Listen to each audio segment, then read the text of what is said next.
We hope to make this an annual tradition. This builds upon what used to be called the Metro East Recovery Conference, which went for many years. So there's been changes of venues and things that have happened. So it is now based with us and comprehensive. So welcome everybody, we appreciate it. We want to thank a number of individuals who helped support the facility and in this conference. First, we would like to introduce Representative Jay Hoffman, who's been a proponent of services in our area, who's been a friend of many of the mental health agencies in this area. So, Representative Hoffman.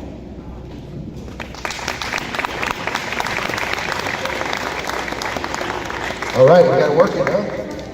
Well, thank you, Joe. I appreciate everything that you do and everybody that is here today. For many years, I've been lucky enough to work with many individuals in this room on issues that are near and dear to all of us. And I think you all know, working in behavioral health and mental health services, you all know what has happened since COVID and how there's been such a heightened, I guess, not only heightened awareness, but heightened problem with regard to behavioral health.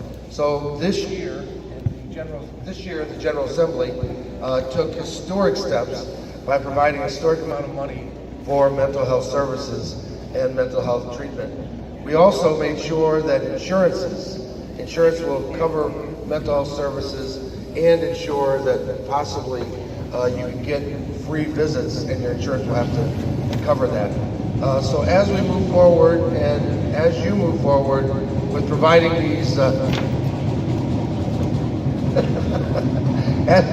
as you move forward with providing these services, please know that my office, which is in Belleville, will always be open to you. You can call if you're looking for grants, if you're looking for grant assistance, if you're looking for assistance in grant writing, please let us know and we can get you with the proper people. So thank you for having me. God bless you.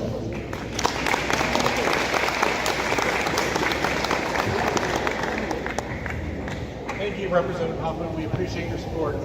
I'd also like to introduce some of the other individuals who their funding helped make this program available today. The first would be Debbie Humphrey, who's chairman of the Madison County Mental Health Board.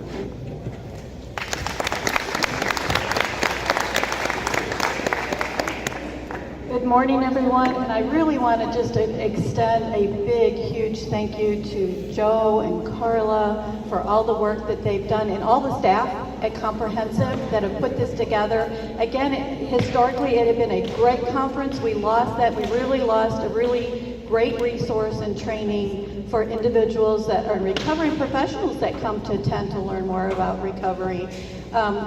I won't give you the number, but I started working in mental health in 1977, so you can do the math. I've been here a while.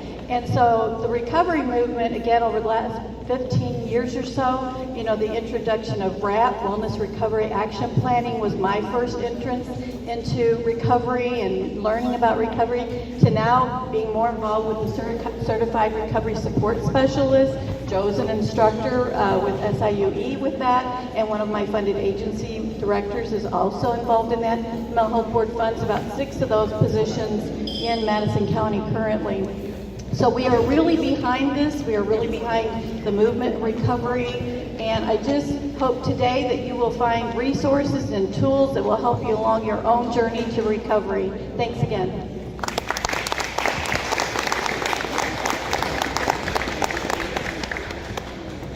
One of the other sponsors of this event is the St. Clair County Mental Health Board. And I don't think we have a representative here at this time from there. And then we'd also like to thank NAMI of Southwestern Illinois, Chris M. Smith, who is the director there. And Chris, do you want to say a few words? Okay. Thank you. Good morning, everyone. My name is Kelly Jefferson. I'm the program director for NAMI, which is the National Alliance on Mental Illness. We are one of the largest grassroots volunteer organizations that support people with mental illness. And one of the ways we do that is we offer support groups for not only just the person who has the mental illness, but also the family and friends who support them. So I would like to invite you to one of those meetings, and there is over at our table the flyer that has all of the times and places in which we hold those. We also offer educational programs to families and those who suffer with mental illness and live with it. We have what's called peer-to-peer and family-to-family. And we have many other presentations, one of those being Ending the Silence, which we go into schools and make it okay for people to talk about their mental health, mental illness, and suicide prevention. So I want to thank you for your attention and thank you for being here today.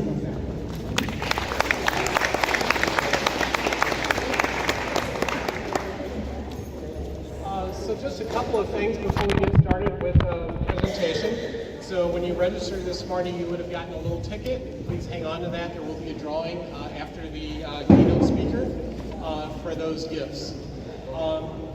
And with that, I would like to introduce Chaz Frankie, who is going to be our speaker.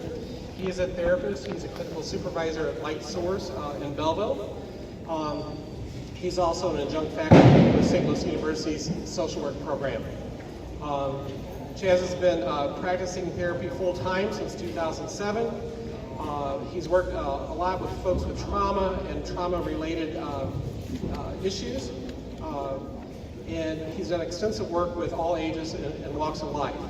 He specializes in self-compassion and integrating Eastern thought and philosophy into the therapeutic process. So we'd like to welcome Chaz.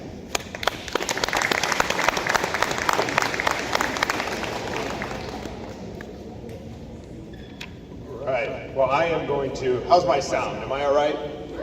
Okay. Okay. Make sure if I start to like wander, that some of you just kind of kindly go like this, and I'll remember to keep the mic close.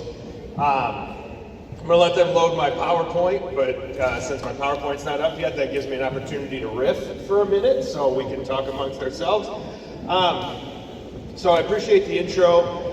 You said my name is Chaz Frankie. I've been working in the field for a while. I worked at Chestnut Health Systems for 13 years. I've worked at St. Louis University since 2014. I taught in the psychology department at McKendree prior to that. But the single thread that runs through everything that I've always done is how much I just love therapy. I have always loved the opportunity to just sit and listen. I have never gotten too far out of pocket that way. I have always been somebody that just wanted to sit and listen. I always thought there was something so unique about the opportunity to spend 60 minutes listening to somebody, helping somebody focus on their experience. All right, because a lot of people in this room right now are what we would consider other-centered. You have a tendency to put the needs of other people ahead of yourself. Right? So whether we have professionals in the room, whether we have people that aren't in helping professions in the room, you're still drawn to a conference like this specifically because you have probably looked at the needs of the world and put those ahead of the needs of yourself in some form or fashion. And once we get into that habit, it's very hard to not be in that habit, right? We start looking to that outside world as the primary way in which we can give ourselves self-worth, in which we can connect to our own needs through the needs of others. We can get a better feeling of who we are by whether or not our surroundings are comfortable or safe. And for a lot of us in the room, maybe safety has never been an option in our experience. Maybe we've never been able to just sit down and tune in and listen to ourselves. Maybe we haven't had the opportunity to safely explore what it's like to be us. So as a therapist, I have always been very fortunate to be able to hopefully provide that space for people. But it also means that I have historically neglected that space for myself. See, a lot of when we talk about things like I'm going to get into coping skills and different ways to layer how we cope with what we're feeling, but a lot of the documentation, a lot of the literature, a lot of the writing, a lot of the speaking in terms of things like success and coping and self-care are usually written through the lens of a lot of what we would consider self-centered work. Self-centered work is not inherently bad. It's just that we all operate in a culture where success is materialistic and it is financial. And so a lot of the discussion on how to be successful and care for yourself is written in that very externalized way. Right? So if you look at somebody that has $1 billion, that person is considered successful. That person then writes a book on how to take care of yourself and be successful and get to the next level. And it's not particularly relatable to all of us that are very other-centered. Right? So what we're going to talk about today is we're going to kind of get into this discussion of, well, how can we establish a sense of ourself? How can we validate and care about our own experience in the moment? And what are the layers that look like? So one of the things that I am always very interested in is I'm always interested in not only our individual behavior, but our individual response to vulnerability. All right, like vulnerability is definitely a term that has caught a lot of popularity in the last few years, but one of the things that really interests me is we have a drive to talk a lot, and there will be some brilliant discussion of this today, so this is not a negative, but we have a drive to talk a lot about things like resiliency and toughness and this survival mode of being able to get through really difficult times. And as a result, it puts pressure on a lot of us to do things that are mostly through the lens of kind of an invulnerability, right? Like, how do we have a bit of an armor? How do we have a toughness? How do we have an edge? How do we continue to prove that we're hard to keep down? Which is beautiful and wonderful, but it doesn't necessarily connect us to our softness and our gentleness. It doesn't connect us to the fact that any of us, just there was a mention just a few minutes ago of the changes after COVID, it doesn't really give a lot of language to the idea that at any given minute, any of us could just be kind of like leveled by a pretty basic illness, right? That we wouldn't be able to move or go anywhere or see our loved ones, right? Like there is a very beautiful fragility to being human. Because it's that fragility that allows us to come together, it allows us to connect to one another, it allows us to kind of get to know the needs of ourselves and others, it allows us to understand our own limits. If anybody in here has ever been even reasonably sick for a few days to where you had no energy and you couldn't move around and you couldn't get anywhere, you suddenly had a very realistic view of just how much you could or couldn't get done. Whereas the day before, maybe when you weren't sick, you were putting pressure on yourself to do more, work more, get out more, be more accomplished, see more people. There's a lot of more and more and more and more that we get pushed onto ourselves. So one of the things that I want to be able to talk about today is how do we identify our own kind of fingerprint for coping? You know, like one of the real difficult things that happens when we start thinking about coping with difficult emotions, with a sudden uptick in a really heavy emotion, with complicated emotion, with loss, with grief, with trauma, is we give language to just like, well, you need more coping skills. I don't know how many people have heard that language of just like, well, what are your coping skills? And do you have any coping skills? And you should be getting more coping skills. I work with a lot of teenagers. So my voicemail is regularly filled with parents leaving me a voicemail that says, we just need her to have more coping skills. I get that one all the time. She needs more coping skills. Well, I don't know. She probably has really good coping skills, but I don't know if any of you guys remember being a teenager, but it's like a punishment. It's a nightmare to be a teenager. Like, I don't care how many good breathing skills you have, that isn't going to help you with the absolute cavalcade of emotions that are hitting you every minute of every day. So I like the discussion of coping skills as a good general topic, but I don't think it normally gives us enough nuance to what you really have to be able to work with if you want to be able to cope with emotion. So I'm going to give a couple of kind of foundational things here about how I view a lot of our emotional experiences. One of them is, I think, a significant amount of our heavy emotional experiences are affected by or directly related to the concept of grief. I think most of our really difficult things that we go through have a large grief component, right? We say in the therapy world, we say change is loss, right? Any change that we go through has a grief angle, right? Even if it's really good, even if you tell me you got a new job, it's the best job you've ever had, you're finally getting out of a difficult situation, et cetera, et cetera, et cetera, there's going to be loss in that, right? There's going to be grief in that, right? And those are positive situations. That's growth includes grief. So one of the things that I do tell people pretty upfront when working in therapy is we have a conversation a lot about, hey, we probably will check on grief. One of those reasons is because if you've been through any kind of traumatic experiences, you have had to work through the things like grieving a safe world. You know, there's two major prongs to coping with traumatic experiences or identifying even traumatic experiences. One of them is the traumatic event, and the other one is realizing that you now live in a world where that can happen. Prior to the event happening, you probably didn't think that that could happen. Now it happens, and you have to live in a world where those things can happen. That is grief. That is loss. That is part of the angle of things like trauma and emotional discomfort that can follow us forever. You know, as a therapist, I am somebody that gets very focused on the long haul. I am not much of a short-term therapist. Right? Like, I want to be your therapist as long as you will allow me to be your therapist. I am not trying to get therapy finished all the time. I am not trying to get it done. I don't have kind of like a 12-week program. Under no circumstances am I saying that those are not good.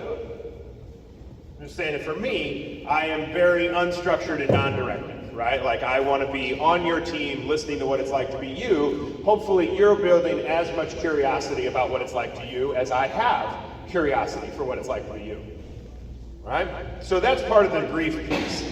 The other part is when we talk about something like traumatic experiences, we're not just talking about like, I don't need to only have a discussion about PTSD or post-traumatic stress disorder. Right? Part of what I'm talking about with trauma is just that this acceptance that life will include difficulty. Right? A part of the human experience is the discomfort and complications of being a human. And most of the difficulty that we have with our emotional response to the difficulty of being a human is we have a tendency to think that we shouldn't be having a difficult response to being a human. But we should have a difficult response and complicated response to being a human. It is hard. I haven't really run into anybody yet that has told me about the ease of their humanity. That has not been something. Now, mind you, I am a therapist, so I don't run into a lot of people that are talking about their great mood all day, but you know, I may not be the best sample size. But I do think that that's one of the really complicated things that I try to acknowledge is like normalizing that like this is tough, right? Like life is tough and it is difficult and we have complicated reactions to complicated situations. And normally we start to fail when we decide that there are binary, all or nothing causes to what is going on. Right? Those binary causes, those idea that I should be doing this or I shouldn't be doing this. I ought to be better at this, but I'm not. I'm doing worse at this than I thought I would. I shouldn't be so upset. It was 5 years ago. Why am I so upset? It's only one person. Why am I mad at one person? Why am I giving power to one individual? All of those things are binary responses to the human experience. Right? You're having a feeling, you shouldn't have a feeling. You're in a situation, you should be doing better with it. And that is very inhuman to expect that of yourself. I don't want to expect that of you. I don't want any of you to come talk to me and for me to be like, well, listen, don't give that person so much power. Oh, it's insulting to the human experience. Right? We need a complicated, nuanced, curious appreciation for our experience. And so we need a good, complicated, nuanced, appreciative experience for our coping as well. Right? Somebody told me one time that you know, if you tell somebody to take a walk to cope with their stress, he said, you know, if you tell somebody to take a walk, if they don't really care about walking, that's just bad advice. He said, now if somebody comes to you and says, guess what, I grew up in a house and there were 8 people in a one room apartment and we were always on top of one another, and the only opportunity I had for any kind of freedom was to go outside and walk in the fresh air, and then you tell that person maybe you should take a walk, now you're getting somewhere. The difference in that guidance is appreciating the nuance and layers and complication of the individual human experience. Right? Like a lot of times in the world of coping, in the coping industry, if you will, we try to find singular scientific conceptualizations that are supported enough that we can just tell everybody to do them. Right? If you come at me with the science about how good it is to go for a walk every day, I can't disagree with you. Right? It's all over the place. It's wonderful. If you tell me how good mindful meditation is, I agree. I have been a Buddhist my entire adult life. I have meditated morning and night for over 20 years. If anybody is going to say you should meditate, it's probably me. But you maybe don't care about meditating. That may not be something that interests you. So it's not going to be wonderful advice for me to hand you a 400-page book that says, inarguably, you being able to sit, follow your breath, connect to your physical experience, and stay in the moment is better for your mental health. Right? That book doesn't matter to you unless we have done a significant amount of groundwork on appreciating the complicated, nuanced, layered way that you experience being human. Then we'll be able to do something. So I break coping skills up into 3 categories. Now what I want you to do, we're going to do a mindfulness exercise. Visualize those categories. So I have an undying respect for my man back there doing the tech stuff, because he is literally doing things I couldn't do a thing that he's done since I got here at 9 o'clock. Every single decision that he has made since 9:05 when I walked in the door, I could not have done any of them. I'm relatively capable of wheeling something on a gym floor. That would have been the only thing I could have pulled off. So he's going to need a big round of applause by the end of the day. But absolutely.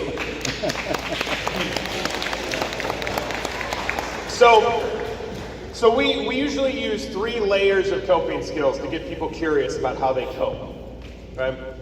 The first layer of those skills, and if we get the PowerPoint up, I'll go into some of the details that I may miss here, but the first layer of those skills are what I have a tendency, I call them sailboat skills. Also, this is on theme for the conference, so I actually get some extra points for this. The first layer of what the coping skills that I talk to people about are what we call sailboat skills. The reason why we call them sailboat skills is because most of us don't have an incredible amount of access to a sailboat that frequently. Right? Your sailboat skills are essentially the kind of coping skills that you get a lot of advice to do, but if you're lucky, you can do them a couple times a year. Right? So when we talk about self-care, people will say something like, well, you know, you need to take time off of work, you need to go on vacation, you need to get out of town, you get a lot of that guidance when people start talking about self-care. The difficulty with that is most of us are not in a wonderful position to just say, you're right, I need 2 weeks out of the country to go explore the Italian countryside. And if you do suddenly have 2 weeks to explore the Italian countryside, I'm going to assume you just quit your job. So good on you. So conceptually, our sailboat skills are something that we know we need, we know we like, we know they're a good break. You know, you might have a place that you do like to go. Right? You might have a little weekend trip that you go on every now and then. You might have places you go travel. You might even be somebody that takes day trips just to go see something you haven't seen that's a couple hours away. stuff like that. But the reality is, a sailboat skill is not something that you have a ton of access to. Right? You want it on the list, right? I want to be able to ask you, like, what is your 10 out of 10? I know this will give me a break to get in there and handle what I need to handle and get my head cleared out, right? I want to know what those are for you. I want you to know what those are for you. I also want you to be able to respect them as yours. So we get in a lake or a river or the ocean or whatever, and we swim, 2, 3, 4 miles at a time. Outside looking in, that should sound terrible. Under no circumstances would I recommend that as your wonderful, relaxing vacation. But the only vacation that my wife and I take that is longer than a couple of days every year is we spend 1 week somewhere that we can swim like 3 or 4 miles a day. We get in the water with the sun, and it's perfect. It's a terrible, incredible workout. Sometimes the water's cold and I don't control the weather, but I know it's going to work. That's what a wetsuit's for. I know it's going to work. We do that the last week of July every year. So I have 51 other weeks where that coping skill is not available, right? It is a wonderful thing. It always clears my head, but it's not available 51 weeks a year. Close my eyes and anticipate it in the middle of the day every now and then is available a little more often, but it's not available all the time. And I think this is one of those things that is important when we talk about mental health. Is we also have a tendency to create this idea that we better have some access to 10 out of 10 coping to be able to handle what we're going through. And it's not bad. It's not bad. It's just not always available. If for no other reason, then I can probably speak for a lot of the people in the room, because I know a lot of people in the room are in the helping professions. And I don't know if anybody's ever heard this rumor, but you don't get rich in the helping professions. That's not what it's known for. As a matter of fact, you go to school, and when you're at school, it's just a bunch of people telling you, don't do this for the money. It feels terrible when they say that. I wish they wouldn't say that. I teach in one of those schools. I'm part of the problem, but right. But you better believe that once I opened a private practice, they didn't ask me to teach as much anymore. They don't want those students to know you can make your own money. And so now I don't get as many classes. But so when you think about the resource of a sailboat skill, I want you to be able to think about, like, what is the absolute 10 out of 10 thing that your mind and body deserve? Because that's what we're thinking about. I don't want to just get kind of caught up in the conceptualization of access, right? Because, like, unfortunately, like I just said, unless you become independently wealthy, that, like, 3 weeks in Seattle every quarter is probably not coming for a lot of us, right? But what I want you to be thinking about is I want you to think about what is the absolute 10 out of 10 thing that your mind and your heart and your body deserve. And you conceptualize that. Doesn't even really mean that you're going to pull the trigger on doing that thing. It just means that you are giving some language to the fact that you can envision the real depth of appreciation that you deserve when you're trying to cope with difficult things. That's where I really, really want your heart to be at for a conversation like this. But you may have something like a dream vacation, but we're just using vacation as a concept that we're not always really thinking that much about. Right? I don't think we're always thinking about vacation. I would say, not to be a therapist or a supervisor about it, but if you are constantly thinking about vacation, I would start constantly thinking about a new job. There's probably bosses in the room too that are like, I don't like this talk. This is not a very good talk. This is not where we wanted to be. But the idea of a sailboat skill, we got something? Hell yeah. Man. You guys are about to tragically see how much of the last 25 minutes I've made up.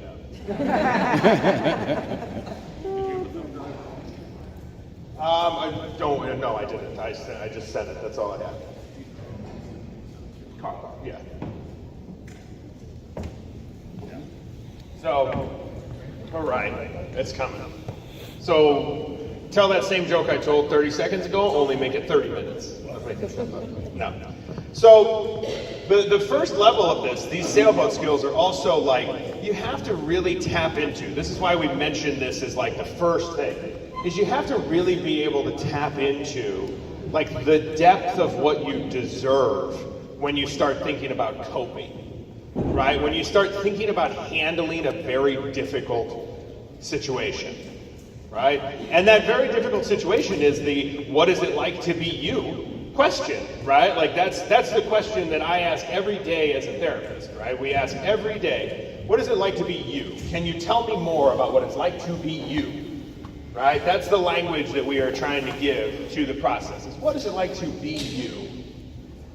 Right? Conceptually, what we do is we have two major things that occur in like a therapeutic hour. There is what we call content, right? Content is what's been going on, right? You know, you see your therapist, let's say, with some regularity, and your therapist is going to say, how have you been? What's been going on?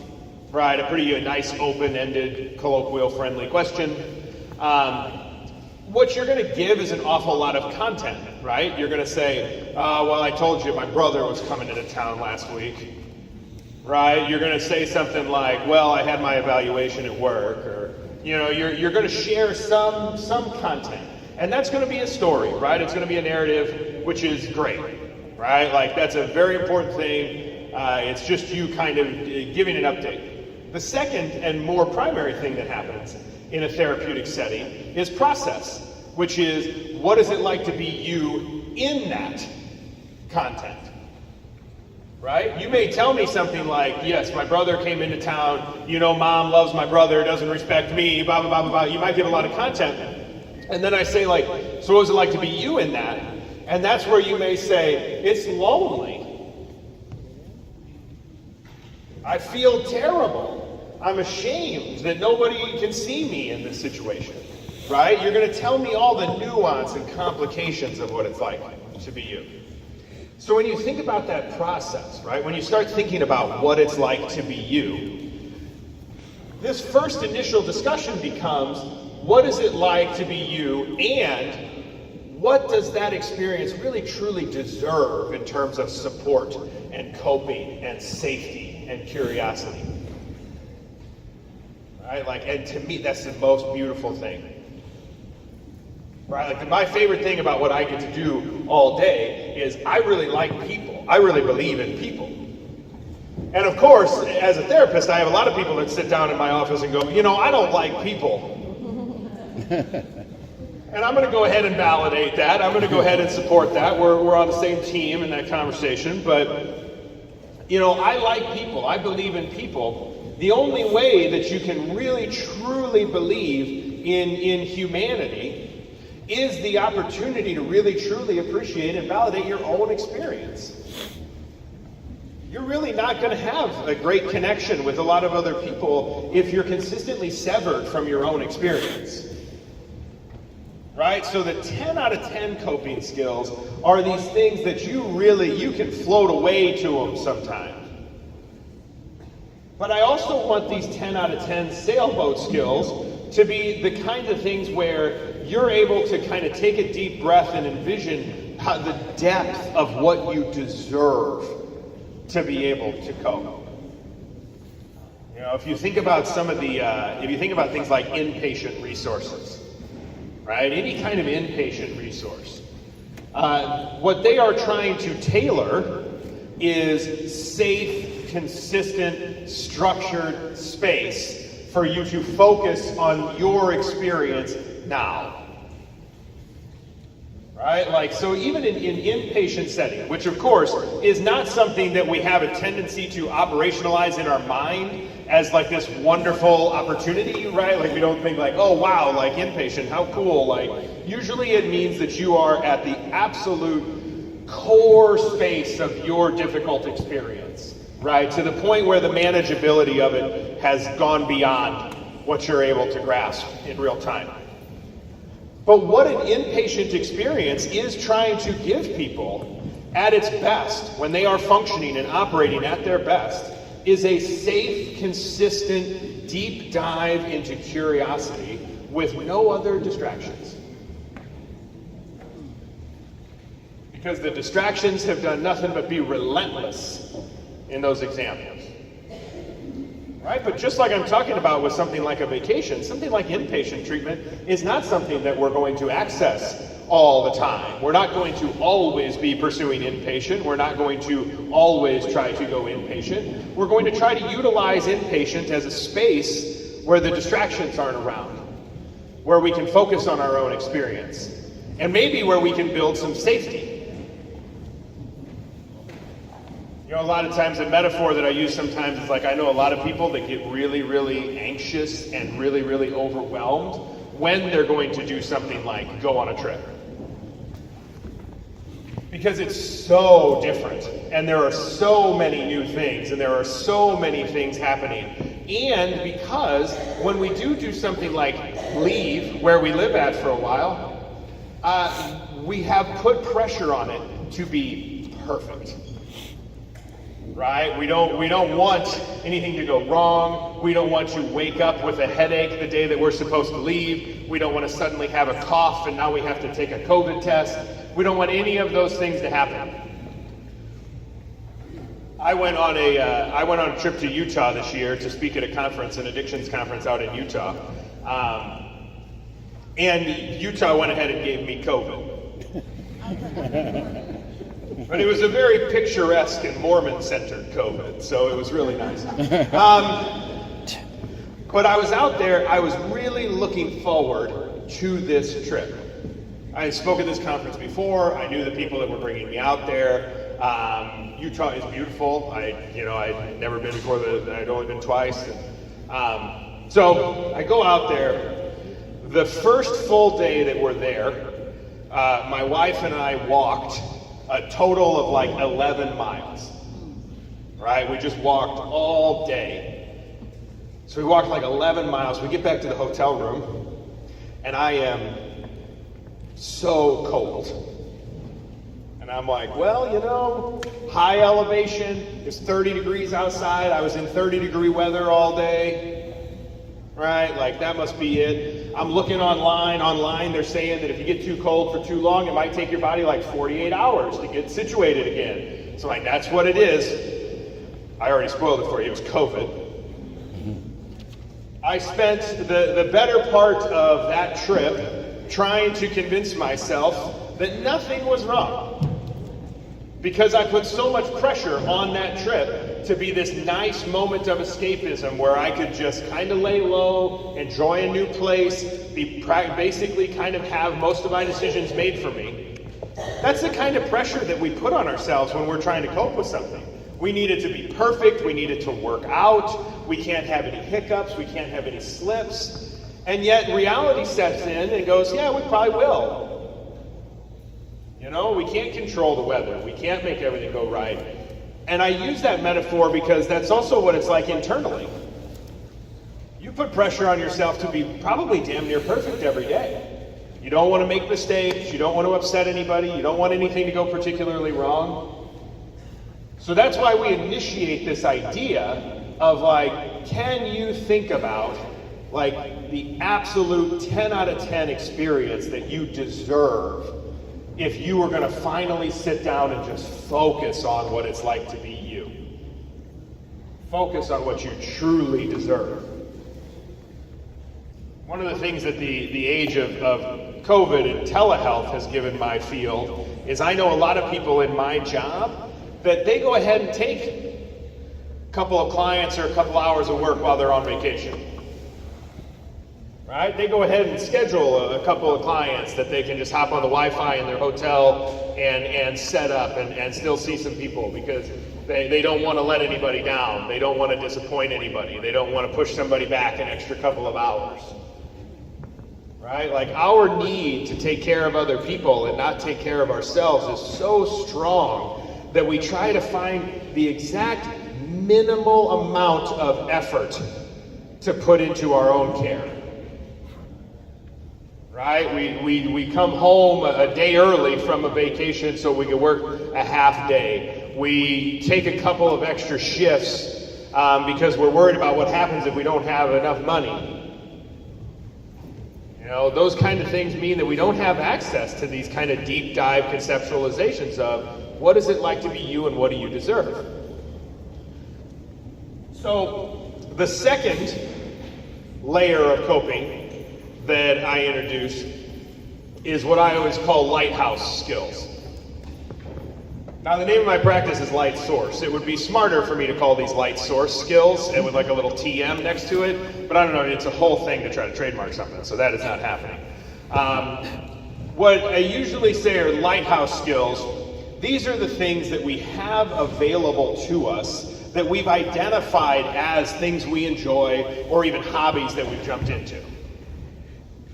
All right, so if you tell me anything that you do to kind of enjoy your day, to take a break.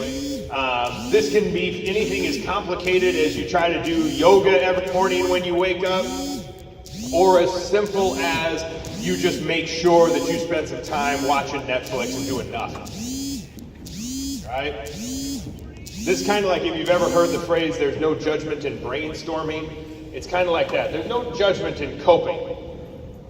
Whatever it is that you do that helps you feel better about what it's like to be you, we like that. We don't judge that. You know, so even if it's something like, you know, you love to watch crappy reality television just to kind of get your mind off of how complicated the rest of your day was, we are here for that. Right? They're not going to stop making it, right? You're not going to suddenly be like, oh my gosh, there's no shows like Vanderpump Rules anywhere on my queue anymore. Like, nope. You're still going to find it in good news. Whatever streaming source you use is going to recommend the next one for you. So it just makes it easier and easier. Look at that. Now you might want to, here's what I want you guys to do. That's what when you visualized it, that's what you saw, right? Now I'm like a mentalist. Like, is that your card? So, I don't know if I was given the okay to facilitate this, but we're going to try.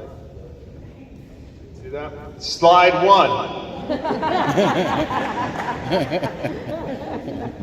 The good news is I can still move through this, no worries, because this is a lot of stuff that we're talking about, right? Like, we're talking about the idea of how we take care of ourselves. We're talking about how we recover. Here's one thing that I did not say that I would really like to say is I think that we so badly miss the opportunity of really appreciating a beautiful word like recovery. So, a little bit of my background, not work related, is that for 15 years, I grew up as a hockey player. After I got out of hockey, for 15 years, I competed and coached in a sport called strongman, which is like if you've ever been watching crappy ESPN at like 3 in the morning, guys pulling like fire trucks and stuff like that. So I competed and coached in strongman for 15 years. After that, I eventually got into now what is called like hybrid training. I run a lot during the week, and then I lift heavy like 3 days a week. I tell you all that to mention that the absolute hardest thing to get people to do in sports like lifting and endurance is recover. People don't recover. You don't want people get so scared that if they stop moving, they'll lose everything. You know, I coach a 22-year-old strongman who's competing at a national level, and we would train heavy on a Sunday, and he'd be moving a little slow. I'd say, what's going on today, man? You look like crap, because we're real friendly to one another in the strength sports. And he'd say, oh, no, I'm just a little fatigued. I'm like, why are you fatigued? Well, I was just feeling good. Friday, I had some extra energy, so I squatted and deadlifted on Friday, heavy. You thought you were going to recover by Sunday morning, Wolverine? But you can't get it. A couple of things usually have to happen for somebody to get good at recovery. Thing number one that hopefully happens to all of us is they get old. It's a young man's game to try to not recover. So eventually you're old enough to start recovering because you just ain't going to do it as fast. The other thing that happens, which happens to all of us humans, is they get hurt. You have to recover from an injury. A few years ago, I tore my pec major tendon off the bone. So I had to get an Achilles tendon from a cadaver put in my chest to put my chest back together. So there wasn't anything better about the idea of recovery than putting me on a recumbent bike for 60 minutes a day just to try to get a workout, because I was so stir crazy and I didn't know what it meant to recover. I didn't know what it meant to really say, you know what? The only way for me to get better is for me to stop. I have to slow. I have to appreciate. I have to repair. I have to kind of rise from some kind of shattering. I got to heal something. I got to discover what it's like to be me. I got to prepare some kind of mindful commitment to my own care. Hello. So, I'm sorry about that. I have a microphone saying hello to me. So all of these things really deepen our appreciation for recovery, because recovery is not just this kind of, it's not just this word that like we hit here and then that's it, right? Recovery is fluid and moving, right? Like as soon as you acknowledge that there are times where you need to slow down, there are times where you needed to commit to your care, that's recovery. And I think it's okay every now and then to say something like, whew, I just need some time to recover. Right? Like we turn recovery into a noun, which is great, right? But we also sometimes want to turn it more into this action word of like, I need to recover. I need time to recover. You know, anybody in here that's ever experienced depression? Depression is this really severe, over-the-top experience of some kind of need for recovery. Depression at its technical level is just pushing down. Right? Like depression is this thing that says, don't do anything, don't go anywhere, don't be anything, right? You can't even move. Right? But sometimes it's in response to how severe things have been for us. We've been moving so fast and doing so many things. So I think we miss the opportunity sometimes to really appreciate that word. And some of the things that have come up, there are some things that we have a tendency to think are very linked with recovery, right? These tenets of recovery. One of the things that I talk a lot about is a sense of self. So you've heard me almost exclusively talk about a sense of self so far, because a sense of self is just what is it like to be you in the moment? What is your subjective experience of your current life? We get very cut off from this, right? We get very severed from our own experience.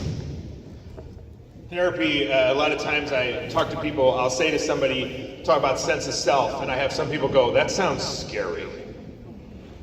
Because they've been cut off from themselves. They haven't been able to validate their own experience or value their own experience. Another really important tenet of recovery, a lot of times, is community.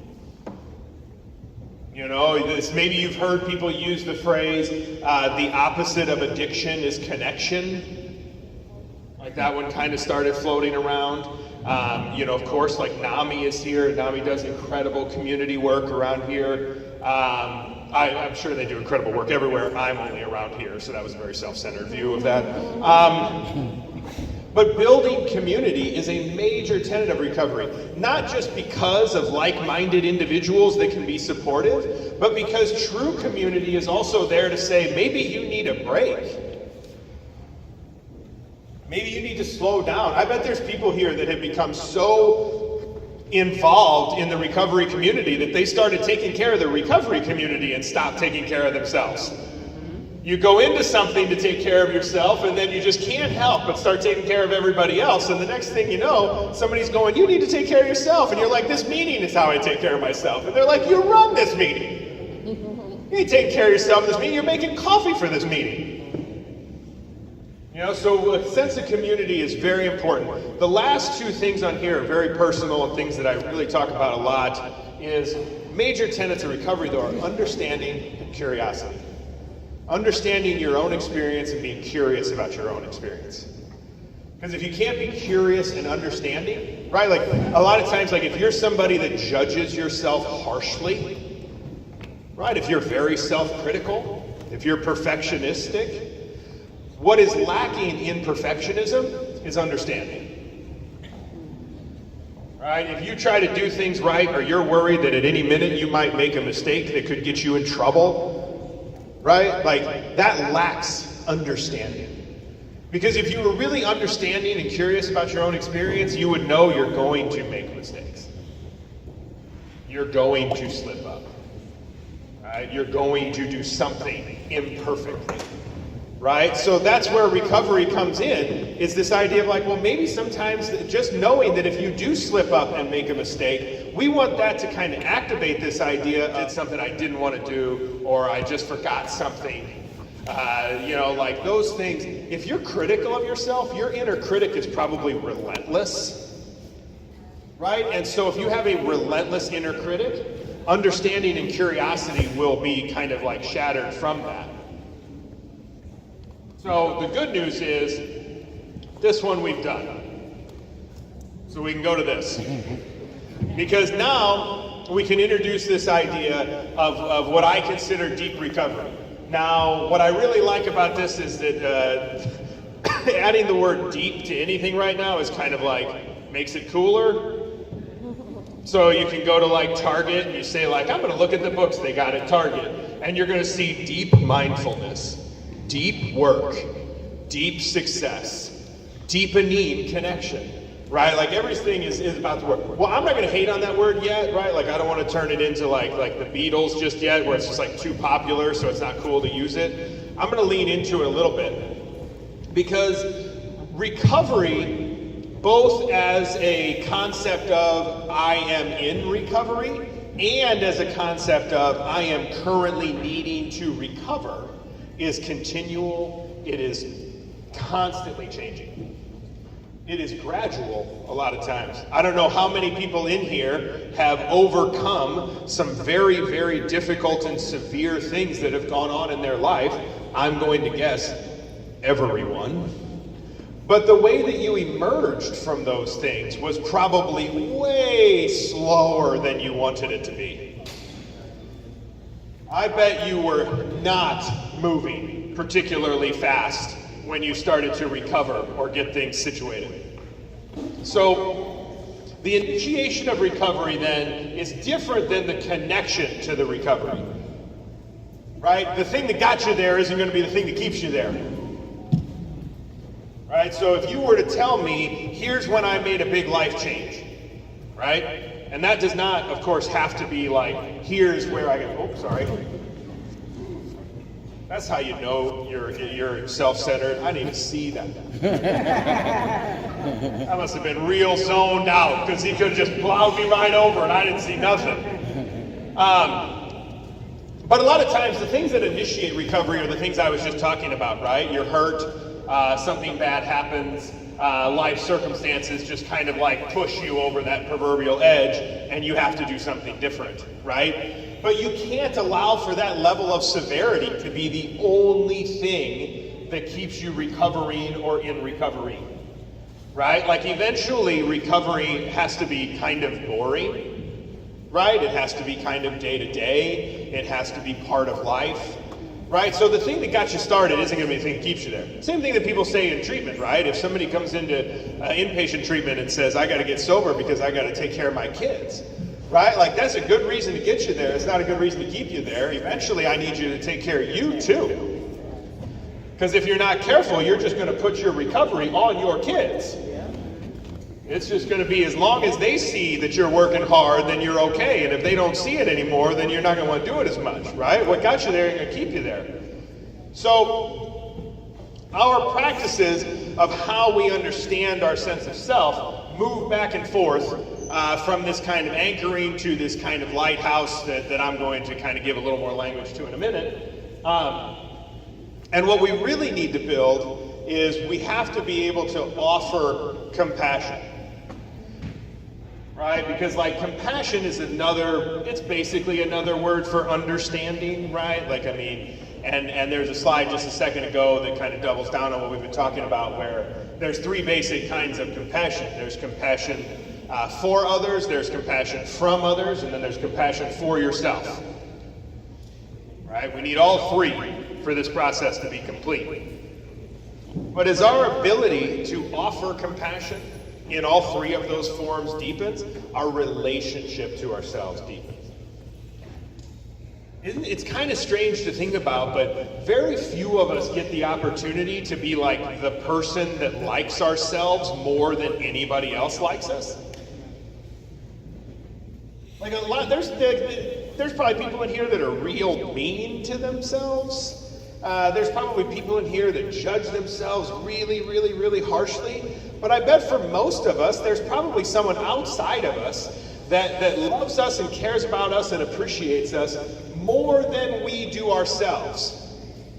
Because in my experience has been, it is an absolute 10 out of 10 skill if you are your biggest cheerleader. I just do not run into a lot of people that are just inherently good at that.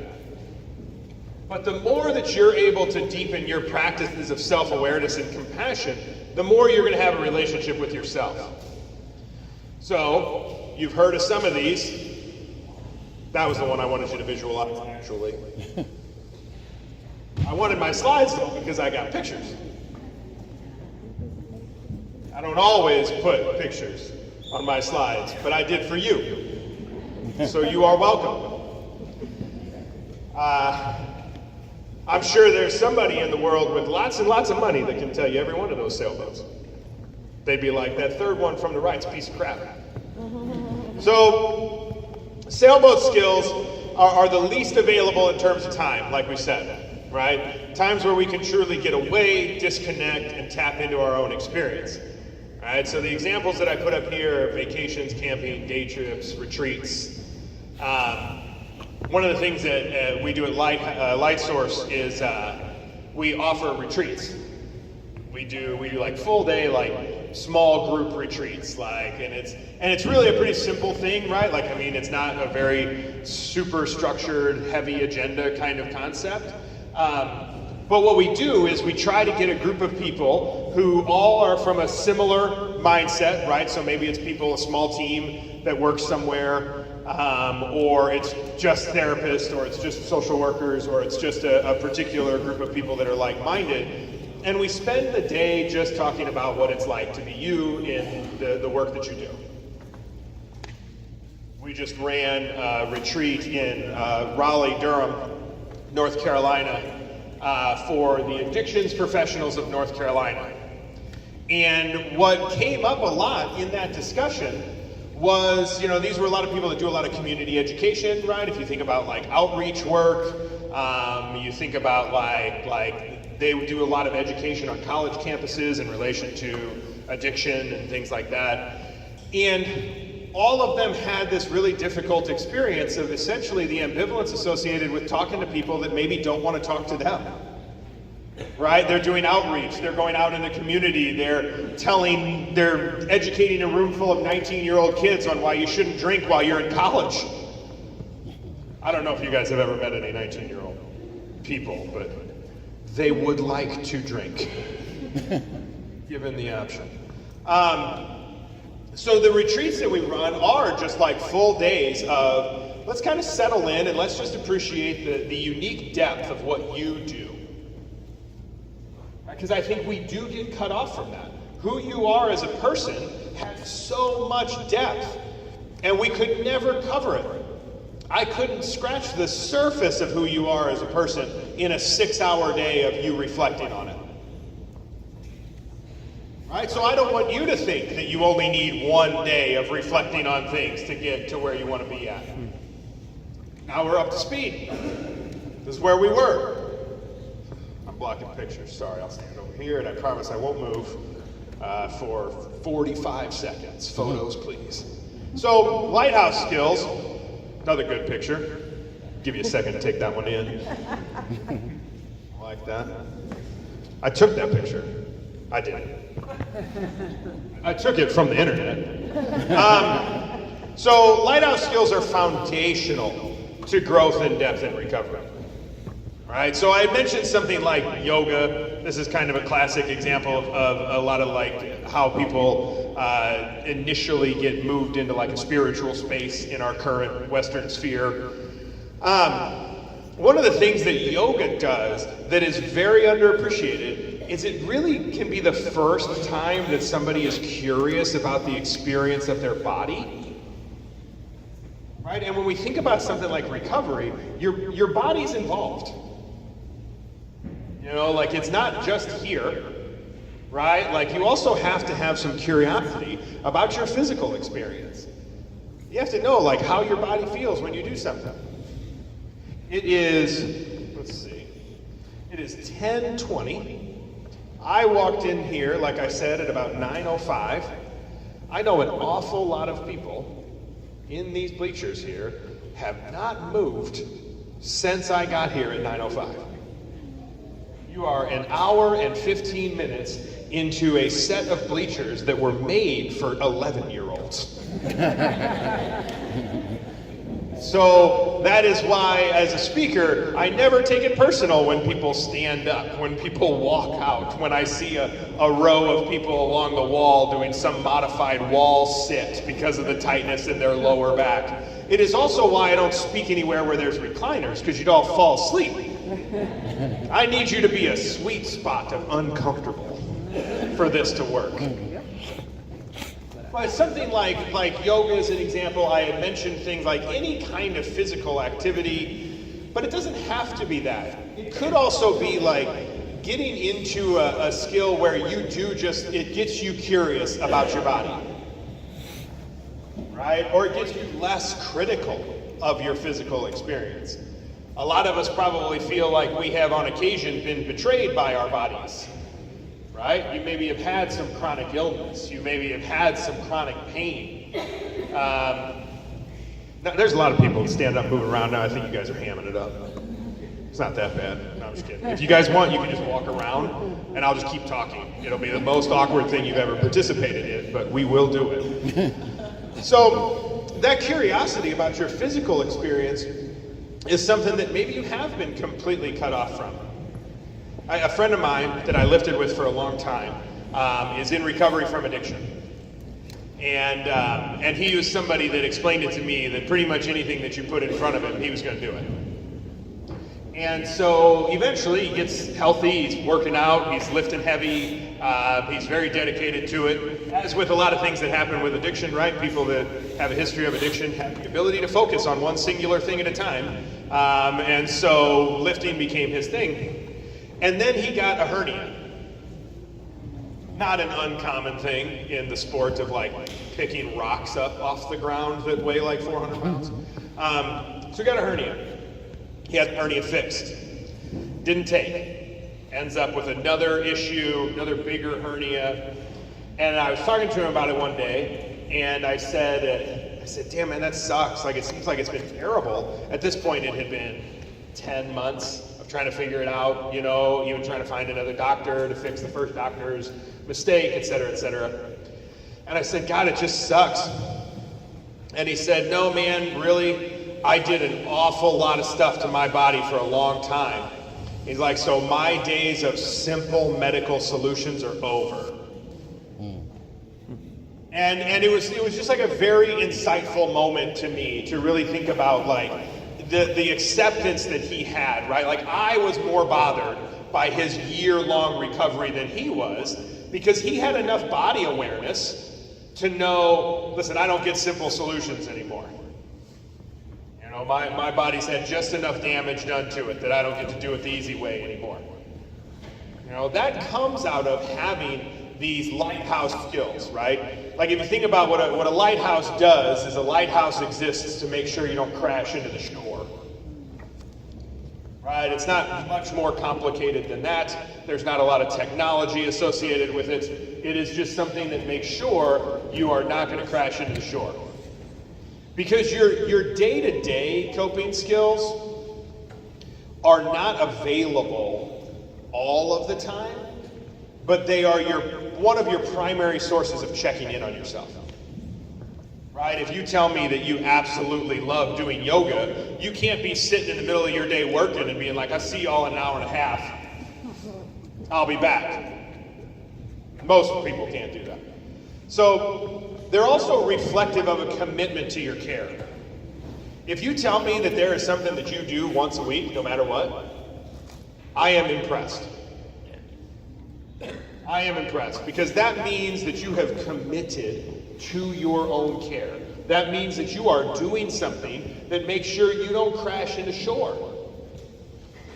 It also means that if you tell me this thing you do every week you haven't done in 3 weeks, I'm going to assume that somebody turned the lighthouse off.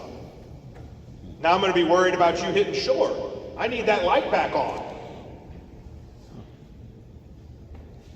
Because if you tell me how much you love doing something, you tell me how much you love reading romance novels, you tell me how much you love going for your morning walk, you tell me how much you love listening to your favorite podcast while you have a cup of coffee, and then you tell me that you have been leaving the house without that coffee and without that podcast, right? I know something is up with you. Right? If you tell me that you've done this thing for years, and then you haven't done it for a month, or 2 months, or 3 months, I know something's wrong. A good friend of mine that I know from the lifting community, he's a physical therapist, he told me not too long ago that I asked him how his training was going after he'd just done a strongman contest, and he goes, I haven't been training. Something's wrong, right? I knew to be like, what's going on? Because he cares about it, it matters to him, he's committed to it, and then he suddenly didn't do it for 3 months. Right? Doesn't mean that he has to do it, right? It just means that him not doing it must be significant. Right? These little things are there, so not just so we can enjoy them, but so that we can have ways that we check on ourselves. So they also allow us to kind of venture out while feeling that we still have a refuge. So I had invoked my practice of Buddhism. In Buddhism, we use the word refuge a lot. Right? In Buddhism, they say that you take refuge in the 3 jewels, the Buddha, the Dharma, and the Sangha. And what that means is, of course, the Buddha, the Dharma is the teachings of the Buddha, the Sangha is your community. Right? Those are the 3 jewels of Buddhism. Right? You take refuge there. Refuge is something where you are very actively committing to a space that you're going to allow to be safe for you. And if none of you have ever had the opportunity to really, truly ask, what do I need to be safe in a space? I hope you get to.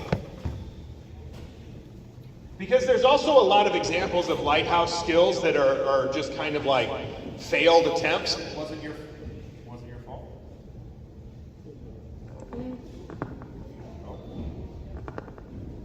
Am I back? I'm back. That was user error. So there's also these ideas where you could probably tell me stuff you've tried that didn't work. You joined a club, it wasn't a fun club. You tried a sport, it wasn't a fun sport. You got involved in a community, it was a judgmental community. I respect that too. I respect the hell out of the idea that you decided to put yourself out there and commit to something that might be good for you, and then you said, you know what, it's better for me to not do this. We should all have some of those. In the therapy world, we use the language of learning how to fail fast. Right? If something ain't going, you can get it. Right? If I try something in the therapeutic hour and it's not resonating with the person that I'm talking to, I don't need to just like hang in there and keep pushing and pushing and pushing.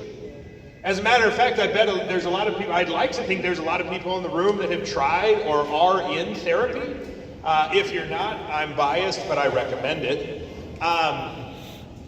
But you maybe have had an experience of going to therapy and having a therapist push something longer than they needed to, right? Really kind of insisting to try this thing, you need to do this thing. I talked to a client of mine the other day who works with a nurse practitioner. The nurse practitioner is wonderful, so this is not a negative on her. But the nurse practitioner has been repeatedly recommending different kinds of jobs that the client could do, that the client really has no interest in doing. And the client works. The client currently has a job, just a job that she doesn't like. So the nurse practitioner keeps saying, oh, well, you're good with this, why don't you try this? You're good with this, why don't you try this? You used to do this, maybe you could do this. And what it's really doing at the end of the day is it's making the client said, I feel like crap about myself after these meetings because I think I'm just letting her down all the time. Right? So if you decide that you're going to commit to something that we're going to call here a lighthouse skill, it's also okay when you say, this is not good for me anymore. This is not what I thought it was going to be. Right? Because I want you to be validating what it's like to be you. Right? If you look around a room and you see that 10 people in the room are enjoying something that you're not enjoying, I want you to have a strong enough sense of self to be like, it doesn't matter that 10 people like this and I don't. That's enough for me to not have to do it. You know, you probably hear about a lot of things that you have to try. The only way to be successful in the things that you try is to have a strong enough sense of self to know what it's like to be you and how long you want to hang in with something. Right? They become this kind of check-in. You know, they become this process in which you're kind of getting to know yourself a little bit at a time. But they're not always available. Right? So that's how we layer these skills, right? There's these sailboat skills, they're available very infrequently, and then there are lighthouse skills that are available more frequently, but not all the time. If my morning run is something that I really, really, really enjoy, if I get stressed out in the middle of the day, it would be very reckless for me to be like, I'll be right back.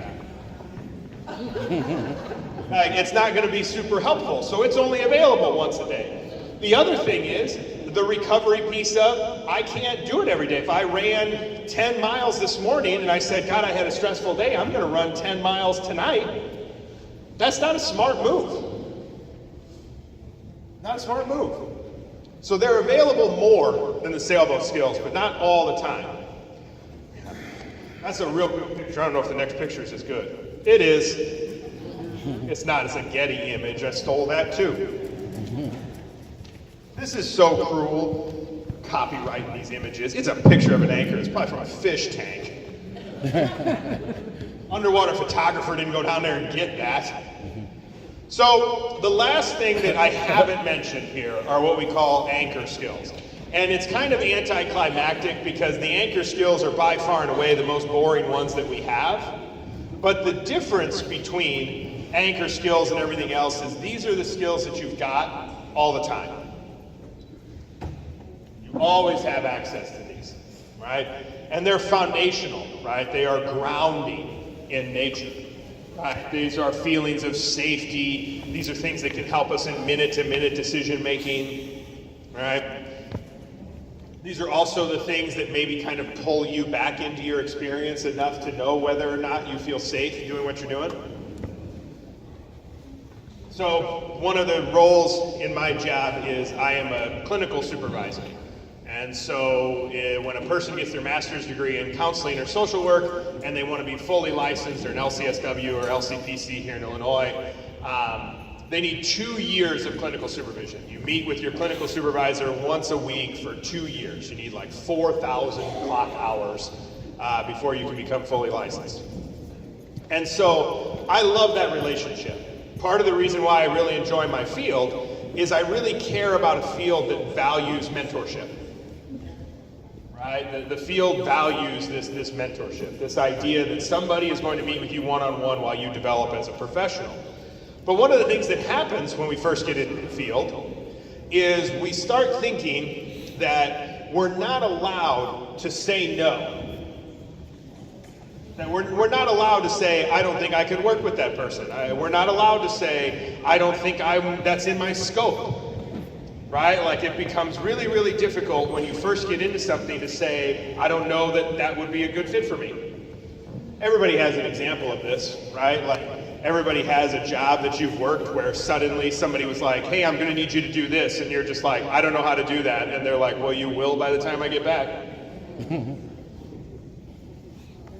breaks my heart, but I know it happens all the time, right? And so one of the best parts about clinical supervision is I get to be, a lot of times, the first person that sits down with somebody and says, you know, if it's not within your scope, we can figure another way out. But I need you to be aware of yourself, right? The conversation that I end up asking people to have is to help me understand where that feeling is coming from. To help me understand what exactly came up that made you think, I don't know that I could be effective here, or I don't know that I could do this. Right? That's sense of self stuff, but it's fascinating. Right? Because I want you to be able to do that for yourself, but you have to have anchoring skills to do that. You have to have ways that you check in on yourself if you want to be able to do that. So the difference between these and every other thing that we've talked about is they're always available. They're always available. You're always breathing. God willing, your heart always beating. God willing, you can see where your feet are on the floor. You can check on where your body is holding tension.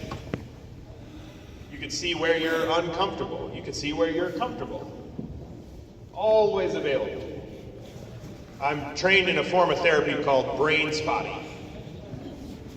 It is like remarkably not fancy.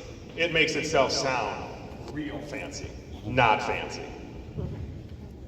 One thing I will say about my field is they continue to do a wonderful job of repackaging their old things and calling them new things. But one of the reasons I really enjoyed getting trained in brain spotting is a form of trauma treatment, mostly trauma treatment, it's used for other things too, where what you essentially ask the person to do is they're going to start to feel into something that they want to work on. Right? It could be a traumatic event, it could be I have a difficult relationship with my father, it could be I'm overwhelmed at work.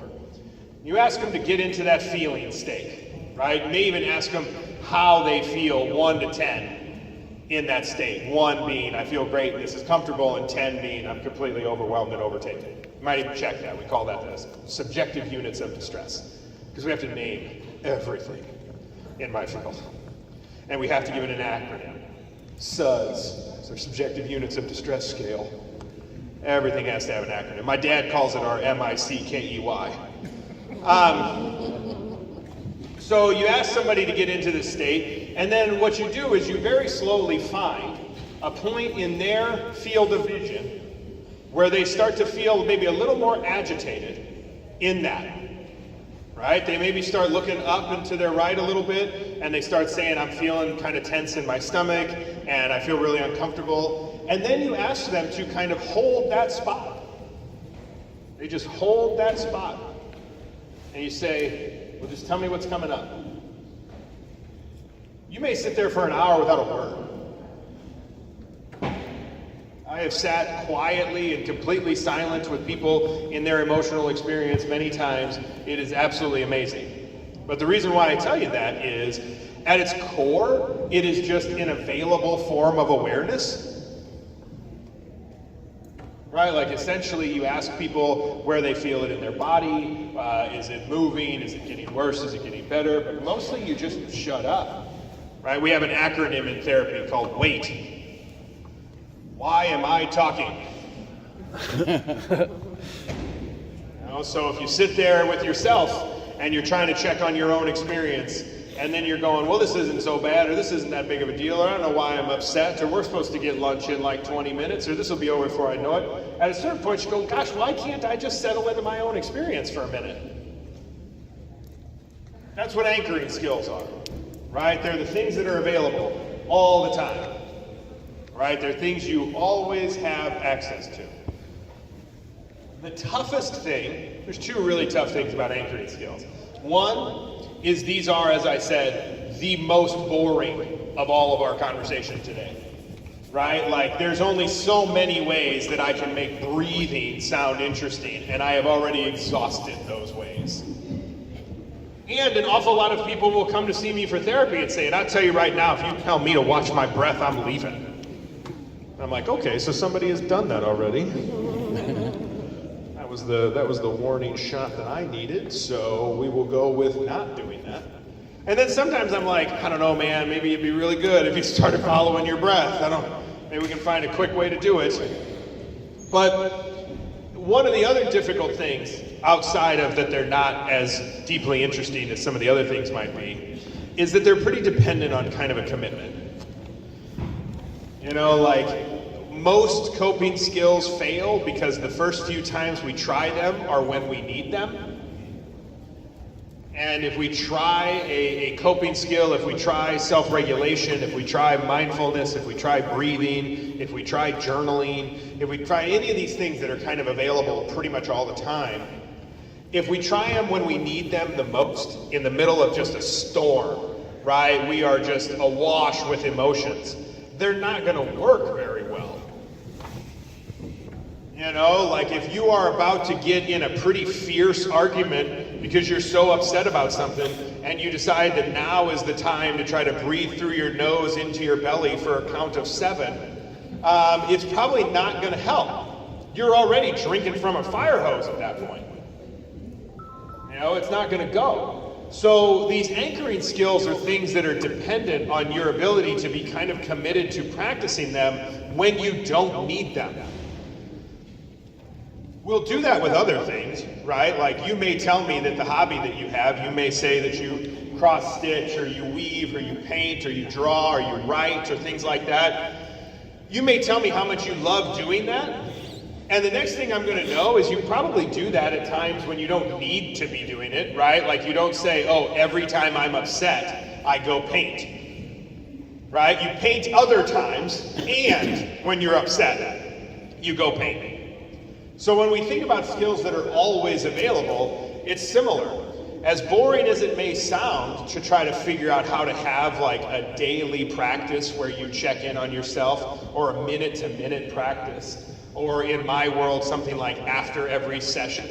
I live and die by 60-minute increments in my life, so after every conversation, I kind of check on my body, I check on my breath, maybe even check on my heart rate, check on my response to the last hour, right? All of those things are available all the time. The examples that we use here are breathing skills, grounding skills, body scans, attunement, any kind of mindfulness. Again, most of those are names for very similar things. You know, like a friend of mine who's in long-term addiction recovery said that he had a guy at a meeting one time come up to him and say, I don't believe in all this mindfulness stuff. I don't believe in all this meditation stuff. I step outside on my front porch every day, put my feet on the ground, take a few deep breaths, check on myself, go in and start my day. I don't need all this mindfulness. Whatever you got to call it, my man. I don't need the name, I need the effort. You know, another thing that is a little bit more abstract, but that I really am a fan of, is when I use this language like attunement to our experience. This circles us back to what is it like to be you right now? Right? That is an anchoring skill. Just checking, what is it like to be me right now? That's with you all the time. You always have your experience. You have a brain. It has not shut up, ever. Right? Nobody in here has ever been without thought. A primary reason why people tell me they don't stick with something like meditation is they're like, that doesn't work for me. I can never get my mind to shut off. And I'm like, oh my God, do you assume that when I meditate, my mind shuts off? That's a high compliment. Wow, you must really think highly of me. But no, it doesn't stop. It doesn't stop chattering. It doesn't stop going. It doesn't stop moving around. And so what we look for a lot of times is what allows you to just check into that experience. And the key to checking into that sense of self is to also check on, well, what are your expectations of that experience right now? You know, I think a really tough thing that happens is we don't also realize that we're bringing a certain expectation to every moment. And so then we just kind of move past the fact that we expected something to be better, worse, warmer, colder, longer, shorter, right? We bring all of our judgments, right? So when you check on yourself and say, what is it like to be me? Right, you also want to say, well, what judgments am I making right now? A really simple example that comes up in therapy a lot is, since I get to be, I'm very fortunate, I get to be somebody that gets to staff a lot of situations. You know, the therapists that work in our office, we share a lot of stuff with one another, we go to one another, we ask one another what we think of a situation. And inevitably, right, you go and you say, I'm talking to this person and this is really frustrating me, right? So if you think about somebody that like frustrates you, right, a conversation you don't love having, a person that just seems to be able to get to you just right, there's probably a lot of behaviors that that person does that other people do, and it doesn't bother you when the other people do it.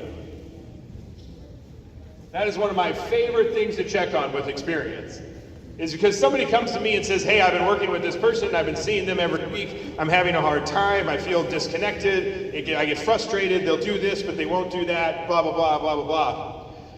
And then we get to say, okay, well, so who are some people that have done those same things and it didn't bother you? It didn't upset you, it didn't affect you, you didn't think it was ineffective, you weren't worried about whether or not you were getting anywhere. And the reason why that is so important is because it's a good, fast way to be like, hey, it sounds like this is about you. It sounds like your experience is the one that matters here, not what somebody else is doing. Right? Those check-ins are available to us all the time. They're always there. I had an old meditation teacher that said that there's two primary things that bring you into the moment: breathing and pain. So try to get that first one as most as you can, as frequent as you can. So to tie things together here, I got a few more minutes, but I won't keep anybody late, don't worry. I believe I'm right up against like what would be like a long break and lunch. So I know that, like, let's say there were evaluations. If I'm still talking at 11:02, my evaluations plummet precipitously. So I know to make sure that I'm done by 11, but I wanted to make sure that we had contact info and anything up there for me. I'll kind of close out some in a minute. Thought I lost myself again. How symbolic. So the last thing that I want to do here is I really want to tie this together. Right? I really want to be able to tie together why I bring these layers in. Because I don't think that it's particularly helpful for you to be somebody that just starts practicing this idea of like, man, I'm going to go, today's a sailboat skill day, tomorrow's a lighthouse skill day, this is an anchor skill moment. I don't expect anybody to do that. You could do that. Please tell me if you do. I'll put it in my newsletter. I'm sure no one reads that newsletter, but I write it. Damn it. So one of the things is, this is all about curiosity. Right? At the end of the day, this is all about your ability to have an idea of recovery that is unique to you. And that only happens through the lens of curiosity. Nobody else should have the right to tell you how you ought to recover from something. Nobody else should tell you what your recovery ought to look like. It's perfectly okay to be somebody that gets a little bit of feedback. It's perfectly okay to be somebody that maybe admires others and looks to others and says like, okay, I like how you do things. But at the end of the day, what we're looking for more than anything is this building up of curiosity. And where we get stuck in coping and where we get stuck in our recovery a lot of times is our recovery and our coping skills become another thing that we're putting pressure on ourselves to do right. Another thing that we're putting pressure on ourselves to like understand and grasp without actually getting to like connect and enjoy those things. right? Like we lose this sense of curiosity. We lose this sense of fluidity associated with something like recovery. You know, I think it becomes very important, and I try to work with a lot of people on this, to have both things, to have the idea of recovery as maybe something that you are in, and recovery as something that you do. You know, like the idea that your recovery is going to be fluid, is going to move around, is deeply important, right? So when we think about something like these skills that are 10 out of 10, what we're trying to become curious about is what is the full extent of care and attentiveness you deserve as a human. Spend time with that. You don't have to always engage it, right? As I said, you don't always have to go on some big long vacation. But I want you to be able to sit in exactly what kind of safe consistency you deserve. Because at the end of the day, I bet a lot of people in here would tell me that the things that mean the most to you are probably pretty gentle and pretty simple. Right? I bet there's a lot of people in here that tell me that they really just like a quiet morning, that say they really like just getting out on their front step and having a cigarette when nobody else is around. Right? Probably tell me that you like walking up and getting a morning cup of coffee or grabbing a soda and walking back and know everybody leave you alone. Right? Like, I love that.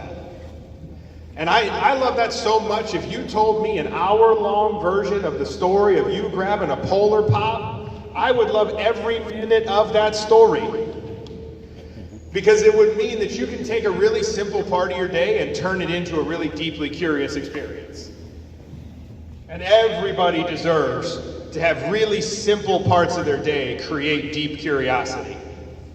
Everybody deserves that. And sometimes the only reason we don't have it is because we won't let ourselves. Sometimes the reason we don't have it is because we don't have an opportunity to feel safe, right? There are complicated, systemic, person and environment things that sometimes get in the way. But I want everybody in here to feel like you are deserving of the full extent of that curiosity. That you can sit back and think every minute of every day, what exactly do I deserve as a human having this really complicated experience? So everybody's been sitting a long time, roughly 2 hours. Don't confirm that in a way that makes me think I'm boring. So I am going to stop. That is my hour and a half, if that's all right with everybody. And if anybody has any questions for me, you can ask me. I'll be here for a few minutes. Everybody can have access to this, but that's my email there. If you had any questions, if you want these slides, if you have questions about therapy, supervision, support, you want to tell me what your coping skills are, whatever. I'd love to hear from you. So either way, I'm going to stop there, and I appreciate everybody's time.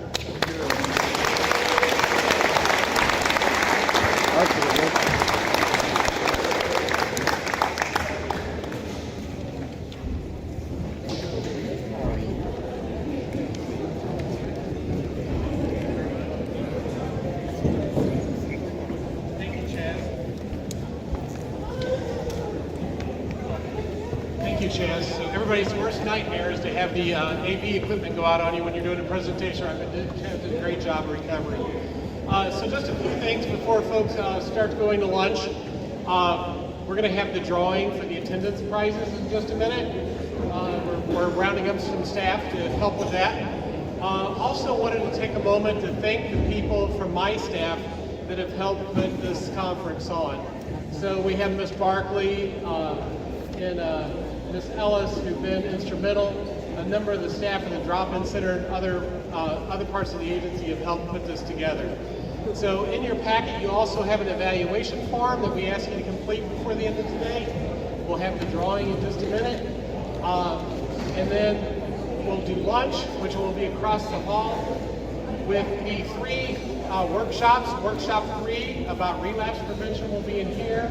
And you'll see signs. There's workshop 1 is going to be across the hall over there. And workshop 2 will be in the lunchroom, the same place where we're having lunch. Okay. And so we're going to do the drawing for the attendance prizes. Can you hear me? All right. Thank you everybody for coming today. We're going to get